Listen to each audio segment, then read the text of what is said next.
নমস্কার, নিউজ ভ্যানগার্ডের এক নজরে 25-এ আপনাদের প্রত্যেককে স্বাগত। এই মুহূর্তে আপনাদের সঙ্গে আমি রয়েছি শতাব্দী।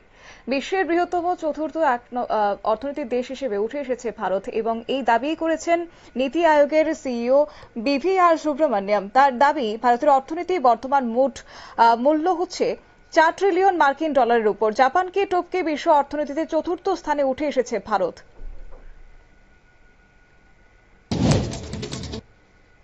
অপারেশন সিন্দুরের পর বিজেপির একাধিক নেতা মন্ত্রীর বেফাঁস মন্তব্যে বিরক্ত প্রধানমন্ত্রী নরেন্দ্র মোদী। মুখে লাগাম টানুন। রবিবার এনডিএ শাসিত রাজ্যগুলির মুখ্যমন্ত্রী এবং উপমুখ্যমন্ত্রীদের সঙ্গে বৈঠকে এমনই পরামর্শ দিলেন প্রধানমন্ত্রী নরেন্দ্র মোদী।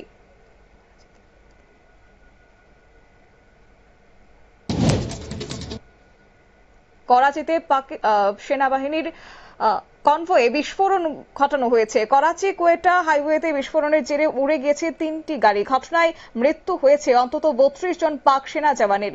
কোন সংগঠন এখনো পর্যন্ত এই হামলার দায় নেয়নি। অনুমান করা হচ্ছে হামলার নেপথ্যে রয়েছে বালোচ বিদ্রোহীরা। ভারত পাক সংঘর্ষ বিরতিতে এবার তৃতীয় পক্ষের অস্তিত্ব নেই। এনডিএ শাসিত রাজ্যগুলির মুখ্যমন্ত্রী এবং উপমুখ্যমন্ত্রীদের সঙ্গে বৈঠকে প্রধানমন্ত্রী মোদীও এই কথাই জানিয়েছেন। মোদীর স্পষ্ট কথা, ভারত পাক সংঘর্ষ বিরতি হয়েছে দ্বিপাক্ষিক আলোচনায়, সেখানে তৃতীয় কারোর অস্তিত্ব নেই।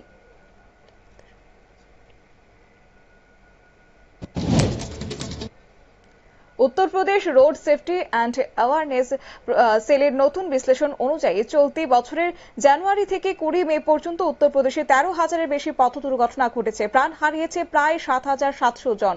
দুপুর ও সন্ধ্যার সময় সবথেকে বেশি পথ দুর্ঘটনা ঘটেছে।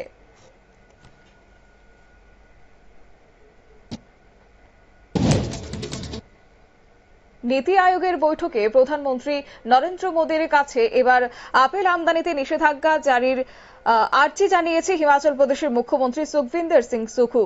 সুখবিন্দর বলেন যে আমদানি করা আপেলের দাম কম হওয়ার কারণে আমাদের রাজ্যের চাষিরা বড়সড় আর্থিক সমস্যার মুখে পড়েছেন।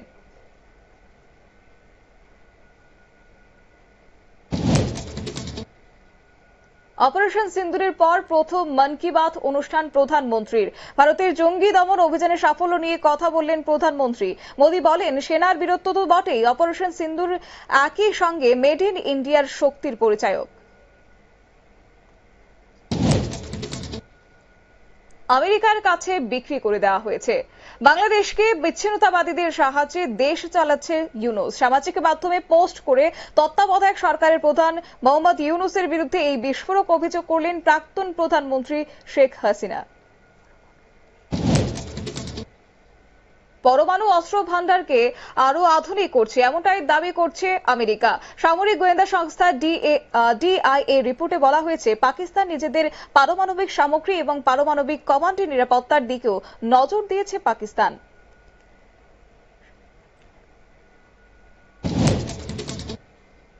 দিল্লির সাতরা এলাকায় একটি ই চার্জ স্টেশনে বিধ্বংসী আগুনে ঝলসে মৃত্যু হয়েছে 2 যুবকের। ই চার্জিং স্টেশনে এমন ঘটনা, আহত হয়েছে 4 জন। দমকলের 5টি ইঞ্জিনের চেষ্টায় প্রায় 2 ঘন্টার চেষ্টায় নিয়ন্ত্রণে আসে আগুন। প্রাথমিকভাবে মনে করা হচ্ছে শর্ট সার্কিট থেকেই এই আগুনের সূত্রপাত। নিরাপত্তা বাহিনীর অভিযানে নিহত হয়েছে মাওবাদী। সাধারণ সম্পাদক নবাল্লা কেশব রাও ওরফে বসব রাজুর মৃতদেহ পরিবারকে ফিরিয়ে দিতে নির্দেশ দিয়েছে অন্ধ্রপ্রদেশ হাইকোর্ট। তার দেহ আটকে রেখেছিল ছত্তিশগড় পুলিশ।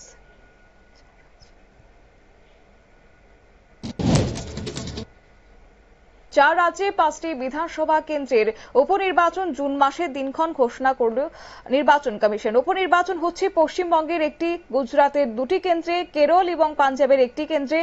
নির্বাচিত বিধায়কদের মৃত্যু অথবা পদত্যাগের কারণে এই কেন্দ্রগুলিতে উপনির্বাচন করতে হচ্ছে।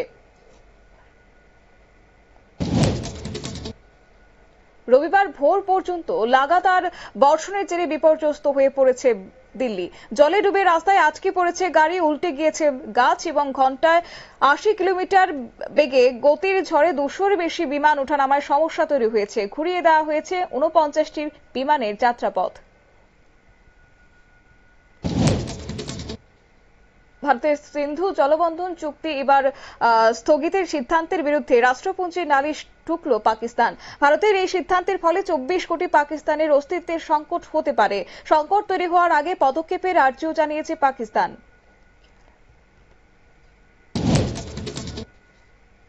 কেরালার উপকূলে ডুবে গিয়েছে লাইবেরিয়া জাহাজ। তাতে সওয়ার 24 জন নাবিককেই উদ্ধার করা গিয়েছে। কন্টেনার থাকা বিষাক্ত রাসায়নিক ক্যালসিয়াম কভার্ড সমুদ্রের জলে মিশে দূষণের আশঙ্কায় এই মুহূর্তে জারি করা হয়েছে সতর্কবার্তা।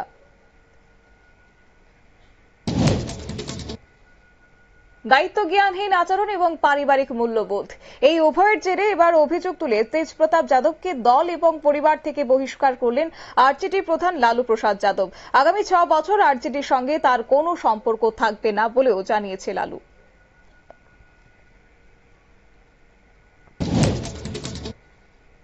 মোটরসাইকেল চুরির দায়ে সুমন মিয়া নামে 2 ব্যক্তিকে গ্রেফতার করেছে এনসিসি থানার পুলিশ। তাদের জিজ্ঞাসাবাদ চালিয়ে আগরতলা, নন্দনগর ও সোনামুড়া থেকে 3টি মোটরসাইকেল উদ্ধার করেছে বলে জানিয়েছে পশ্চিম ত্রিপুরা জেলা পুলিশ সুপার।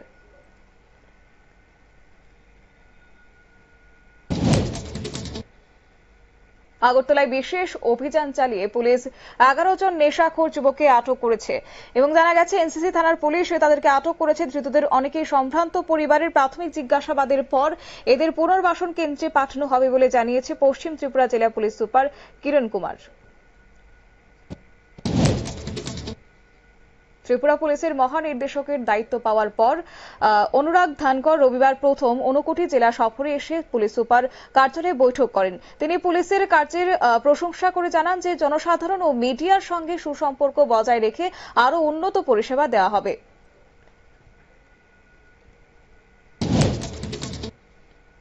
কৈলাসহরের আরজিএম মহকুমা হাসপাতালে কর্তৃপক্ষের গাফিলতির কারণে 3 মাস বয়সী একটি শিশুর মৃত্যু হয়েছে। দিব্যা দাস নামে শিশুটি অপুষ্টিজনিত সমস্যায় ভুগছিল। শনিবার শিশুটির শারীরিক অবস্থা খারাপ হতে থাকলেও কোনো বিশেষজ্ঞ ডাক্তারকে দেখা যায়নি কিংবা ডেকে আনেনি হাসপাতাল কর্তৃপক্ষ, এমনটাই অভিযোগ।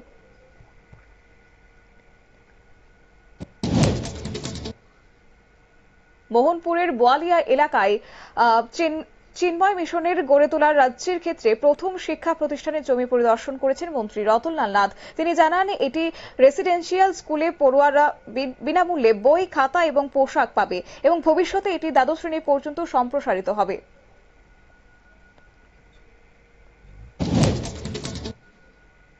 খোয়াইয়ের মধ্যগণকি ও জাম্বুরা গ্রাম পঞ্চায়েত এলাকায় ভারী বৃষ্টিপাতে কৃষি জমিতে জল আটকে গেছে।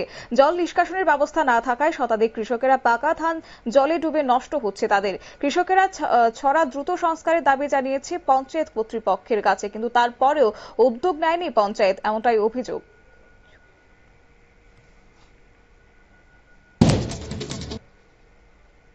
জমি ও ডজার মেশিন বিক্রির নামে প্রতারণা ও সামাজিক মাধ্যমে কুৎসা রটানোর অভিযোগে চুরাইবাড়ি থানায় মামলা হয়েছে এক যুবকের বিরুদ্ধে। ধর্মনগরে দুই যুবক অভিযোগ করেছেন দিলওয়ার হোসেন তাদের কাছ থেকে টাকা নিয়ে জমি ও যন্ত্র বিক্রি করে প্রতারণা করছেন।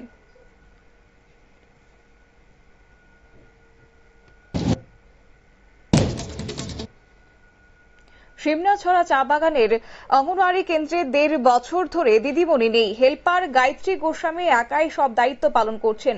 17 জন ছাত্রছাত্রী পঠন পাঠন ও পুষ্টিকর খাবার থেকে বঞ্চিত হচ্ছে। অভিভাবকরা দ্রুত দিদিমণি নিয়োগের দাবি জানিয়েছেন।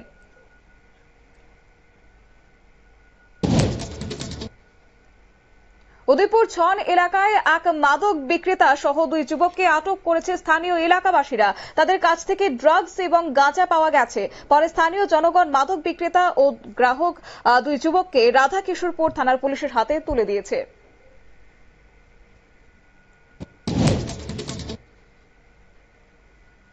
এক নজরে 25 আপাতত এই পর্যন্তই। পরবর্তী আপডেট এবং টকশো দেখার জন্য চোখ রাখুন শুধুমাত্র নিউজ ভ্যানগার্ডের পর্দায়। নমস্কার।